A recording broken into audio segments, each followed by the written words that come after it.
Thank you for making CBS the #1 most watched network in America. The home of 3 of America's #1 top comedies. Infomercial, late at night watching TV, clicking through the channels, a little bit of a case of insomnia. This is a $250 value. Today, for only $39.95, you can get the magical Slice-O-Matic. Look how it cuts through steel. Who needs to cut through steel in the kitchen anyway? Well, wait. That's not all. Order now within the next 30 seconds, and we'll put in the second Slice-O-Matic so you can give it to somebody else, because you know, well, you don't need the first one, and God knows you don't need the second one. Things that we fall for. Elantovan. Have you got some pesky toe jam that you need to get rid of? Elantovan will get rid of it just like that. You will be walking free and be able to wear sandals outside in the summertime and not have to feel self-conscious about it. And then there are these side effects. Possible suicidal ideations, possible cancer, your head may fall off, your hair may fall off, your appendages may fall off, you may die, you may bleed intestinally, and a bunch of other fun stuff. Ask your doctor if this is right for you.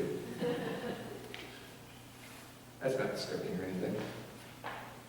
We humans believe what we want to believe. We hear something and it's obviously not a good thing, but we jump right on the bandwagon. We get right on there and we go with it because somehow we're able to blind ourselves and go with the idea that whatever it is, it's good for us. We need it. It's wonderful. See, the truth is right there at our fingertips, but we keep ourselves blinded so that we don't have to see the truth, so that we don't have to become bothered by reality, so to speak. John Newton was born in 1725. He was a sailor. His father didn't want him to be. His father had it set up so that he would go off to the Caribbean and study, but he wants to live in the Caribbean, you know, nice tropical weather, sunny all the time. He decided to go to Spain and join up with a crew on a slave trade. Originally it was a merchant ship, but he got captured by the Royal Navy, by the British. And when he tried to escape, they caught him, and in front of all the 300 sailors on the ship, the captain punished him severely, just completely humiliated. And so he had the idea that he was going to kill the captain, and then he was going to jump off the side of the ship. Well, when he was on the trip, he converted to Christianity, and he decided that he wasn't going to follow through with these plans.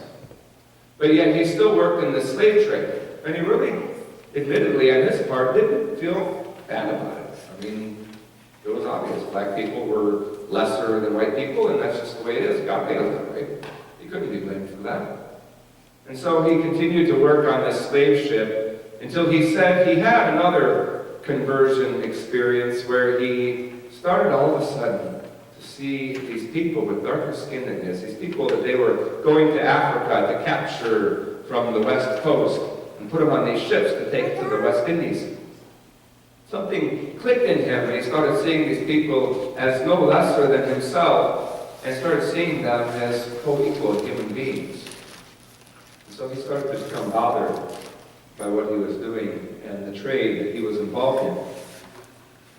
He eventually decided to quit the slave trade completely, and he became an Anglican priest. John Newton, as a priest, had begun to compose a number of hymns, and he and some other priests and pastors would get together and compose these hymns, and he compiled a whole book of them.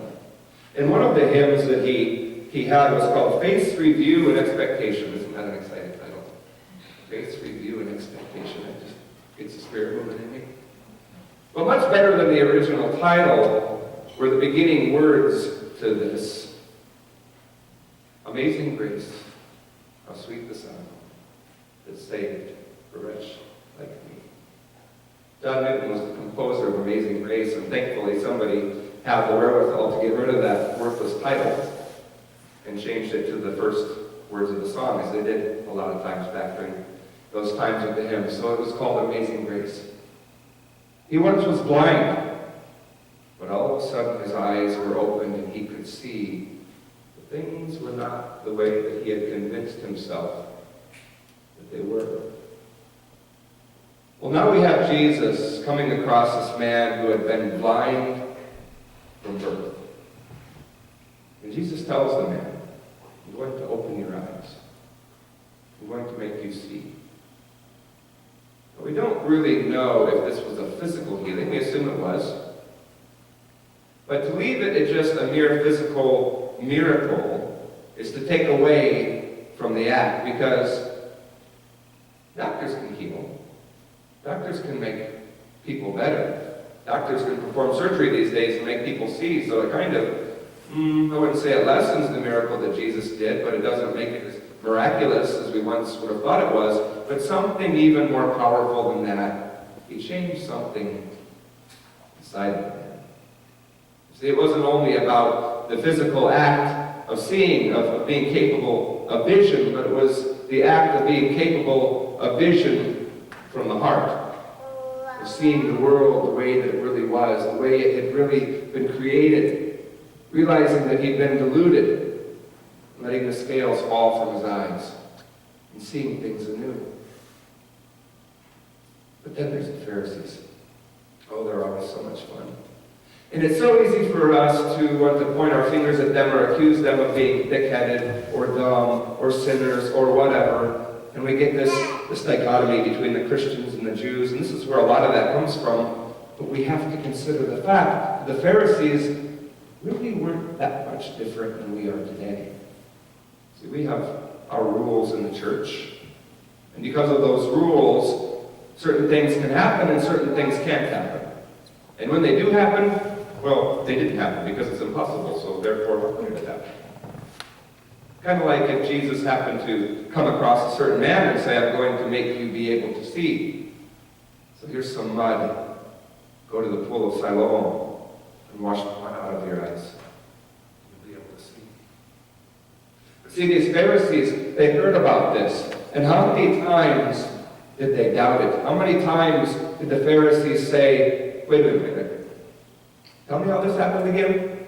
So this dude just comes up to you and spits in mud and wipes it on your eyes, and then you wash it off, and all of a sudden you can see. I admit that is pretty cool. But he did it on the Sabbath. He's a sinner. Sinner, get him out of here. Who is this guy? I think the point is the fact that the guy was healed. Not the fact that it happened on the Sabbath. Who cares about that? But sometimes we get ourselves wrapped up in the rules, wrapped up in what is possible and what is impossible, because we have one certain understanding about the way things can be and the way that things should be, and therefore the way that things must be. But the Pharisees sit there and look like fools. And they go back to this man and they say, wait. Okay, run this by me one more time. And the guy's like, are you kidding me? I don't even want to talk to you right now.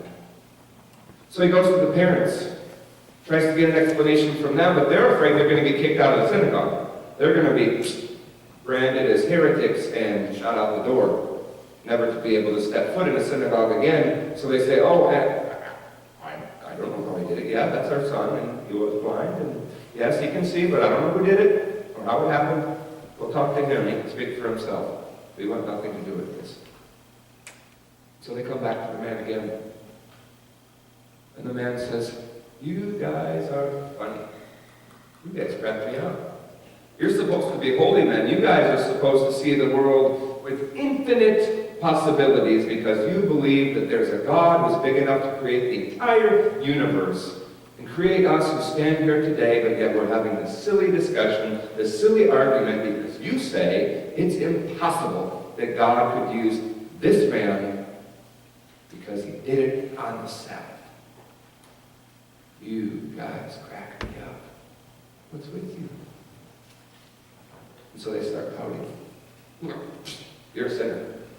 Get out of here. Sinner.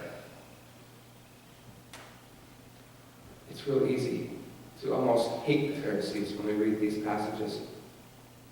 It's real easy for us to become so self-righteous that we say, at least I'm not like them. At least my eyes are open and I can see everything the way it is. Those Pharisees, they were just a bunch of religious dummies. I don't know about that.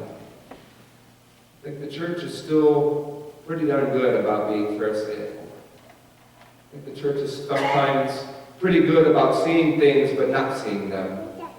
Being able to witness visually with tangible evidence right in front of their eyes, but picking it apart. What about those little things in our lives that are just impossible to explain? Those little things that, I don't know, I didn't think I was going to make ends meet, and then all of a sudden I remembered, oh yeah, I've got an extra couple thousand in that other account that I forgot about. Ever happened? Anything like that? Ever have that chance where I was being a total idiot and somebody probably should have got killed, but it didn't? Thank God. So many times in our life, things happen that we just brush off as coincidence. And I'm not saying that God is the divine puppet master. I'm not saying that. I'm not saying there's strings being pulled and every single little hair is counted and all of that fun stuff. I'm saying that there is a power infinitely more big and powerful than we can possibly understand that is at work in this universe. And Jesus was a witness to that. Jesus was a conduit for that. Jesus made that manifest right here on this earth. And unfortunately, people had hardened hearts and weren't able to accept it for what it was. People weren't capable of just saying, you know what, I don't know how he did it.